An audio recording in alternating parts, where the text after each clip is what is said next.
So the methods then, rather than relying solely on traditional views, we shift our approach not by thinking only in notes, though that remains useful. So I'm mainly visualizing the fretboard. This works for the piano as well, but I'm going to be visualizing the fretboard because that's my instrument. And so I'm going to be thinking, what do I want to do on the fretboard? I want maneuverability on the fretboard. I want to open up the fretboard. I want to learn as fast as possible to be able to maneuver not just in open position, but up and down the fretboard. How can I do that? Well, a lot of times people say, well, you need to memorize all the notes on the fretboard. That'll open up the fretboard. Now, memorizing the notes is a good thing to do. If you become more and more advanced at the guitar, you clearly would like to memorize all the notes on the guitar, but my argument is that that is not the most efficient way to learn to maneuver up and down the fretboard, to open up the fretboard to actually play something up and down the fretboard. Why? Because we typically focus in on scales, which are going to be 7 out of the 12 notes. We'll talk more about that shortly. The next thing we could do is say, by relying on scale or mode shapes based on relative positions alone. So on a guitar in particular, because it's completely symmetrical, which is a little bit different than the piano, so I'll touch on the piano later, but on the guitar we have a completely symmetrical grid system such as an Excel sheet. Now there's a little bit of a tweak in the tuning. We'll talk more about that later, but in general, everything can be moved up and down in basically a symmetrical way. That leads to a method of guitar based on shapes. We can learn different scale shapes. Now, when we think about the music theory concept, note all the different scale shapes that come into play.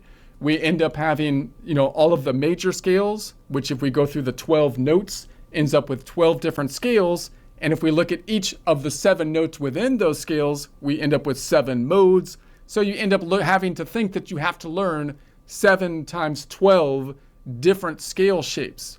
So that's where it becomes overwhelming. So I'm not opposed to the idea of learning from a shape perspective.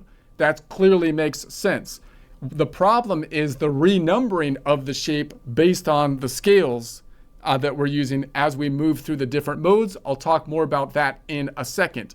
So what do we do instead then? What are you proposing? Well, I would say we visualize the instrument in terms of fixed modal notes. That is viewing the fretboard through the modal anchor points that do not change in diatonic plane. What are you talking about? What does that mean?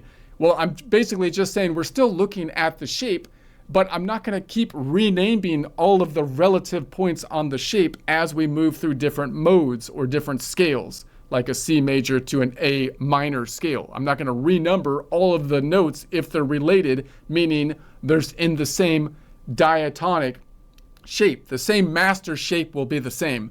So we'll see more of that in a second. So that's going to be the basic idea though.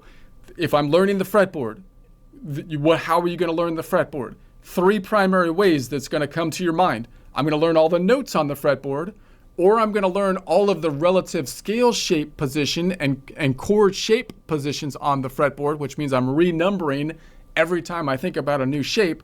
Or I would say you learn the nodal points, the actual 7 notes in relative position on the fretboard. My argument is that if you learn that way, then you actually can learn one master shape that is the same through all relative modes and that is completely shiftable up and down the guitar. So there's basically only one shape that you need to learn, in essence, that's maneuverable. Now, I'm not saying that if you learn this, it's 5 seconds, you can just learn this and we'll learn all of guitar theory in a 5-minute video. Or that's not what I'm saying. I'm trying to say that because, why isn't that what I'm saying? Because when you actually put your fingers on the guitar, even though you know in principle that you can, in essence, copy and paste the shape up and down the guitar, it doesn't mean that when you tactilely touch the guitar that you're going to be able to move up and down that easily. But if you know conceptually what the goal is,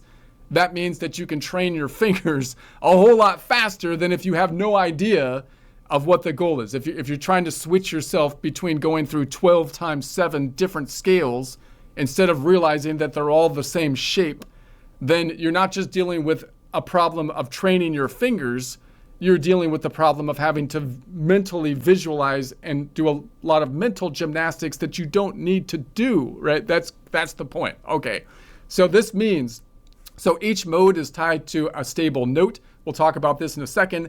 The modular identity of a note remains constant up and down the fretboard. So I'll show you this in a second.